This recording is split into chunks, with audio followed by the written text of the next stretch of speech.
Lalo ako kasi nag-explain ako mga PIO atong mga media. Oo. Wala ko kay tabang no, nagbalo sa tanan. Nagbalo sa tanan. At pagpunta kong pasalamat sa tanan na kalalaing timbahan, no? From the biggest Catholic Church, Iglesia ni Cristo, sa daw sa tanan, no? Alliance, sa liha.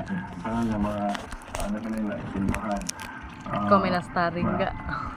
At yun akong pasalamat nila mga kaisunan sa ilang pagtampo na ang atong syudad magmalinawan ka naman, maglabuon o labaw sa tanan. Espero kita sa itong labaw nga magkagagahong kanunay sa any untoward incident, especially calamity. Yes.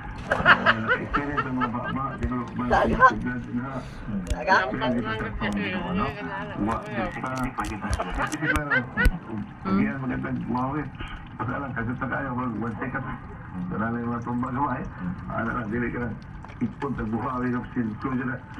So, kaya mo, dali ka kaya. So, ako, pasalamaton dyan sa itong nabaw, mga kagahong na-display kita from any calamity. Ang ito mo pasalamat ulit, pabangin ko niya pag-ampo. Ayan ko isa.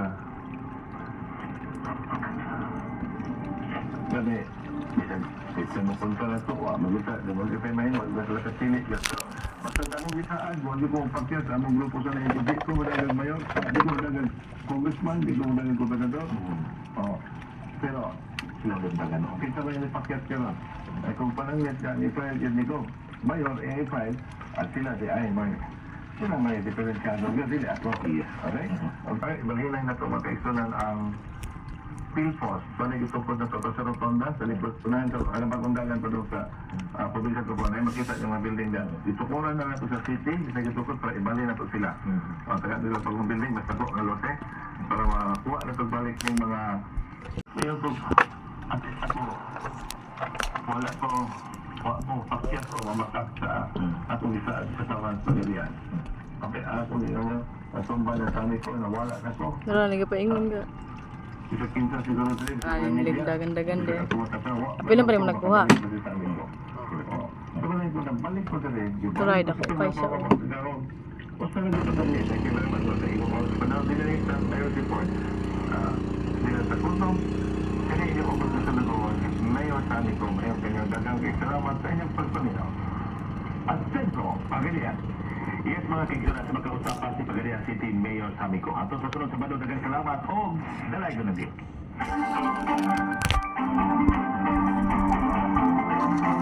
Ang inyong nabati sa kapinairan ni God.